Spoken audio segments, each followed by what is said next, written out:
Assalamualaikum warahmatullahi wabarakatuh. Perkenalkan, nama saya Naima Nurjana, NPM 2022 10090. Baik, saya dari kelas A, analisis laporan keuangan.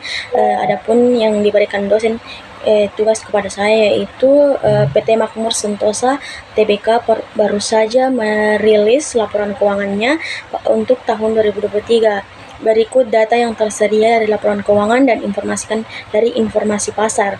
Dari hasil di atas, buat interpretasi dan kesimpulan.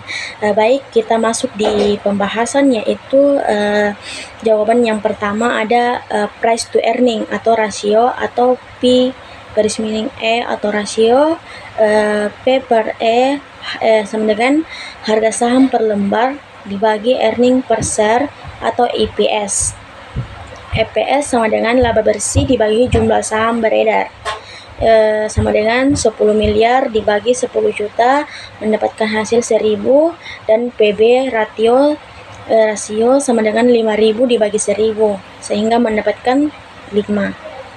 Nomor 2 ada price book value, rumus yaitu price to book value rasio harga saham per lembar dibagi nilai buku per lembar. Nilai buku per share sama dengan nilai buku bersih dibagi jumlah saham beredar, sama dengan 25 miliar dibagi 10 juta menghasilkan 2.500. P per B atau rasio sama dengan 5.000 dibagi 2.500 menghasilkan 2.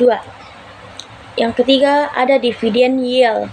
Dividen yield sama dengan dividen per share dibagi harga saham saat ini dikali 100%.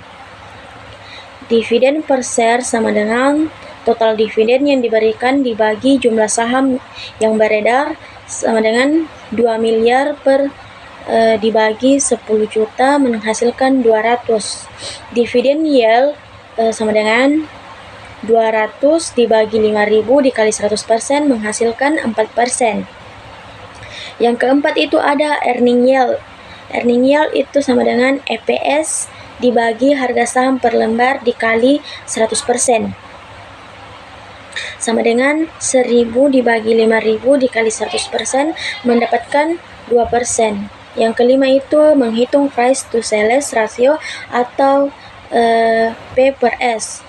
Pendapatan per saham sama dengan total pendapatan dibagi jumlah saham yang beredar, sama dengan 50 miliar dibagi 10 juta menghasilkan 5.000.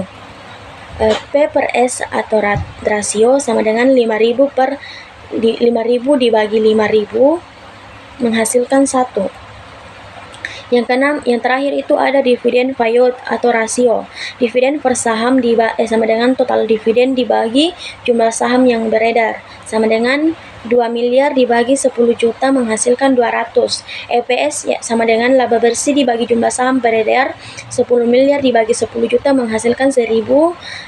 Dividen payout atau rasio dividen sama dengan dividen per saham dibagi EPS kali 100% sama dengan 200 dibagi 1000 dikali 100% menghasilkan 20%. Kita masuk di interpretasi.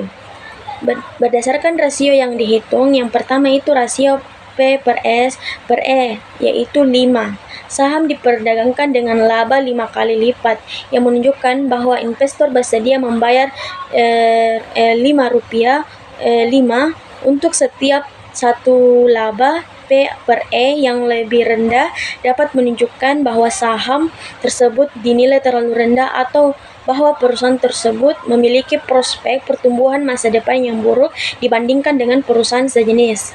Yang kedua itu ada rasio P per B atau 2. Investor membayar 2 untuk setiap satu nilai buku, menunjukkan bahwa pasar menilai perusahaan 2 kali lipat bersihnya.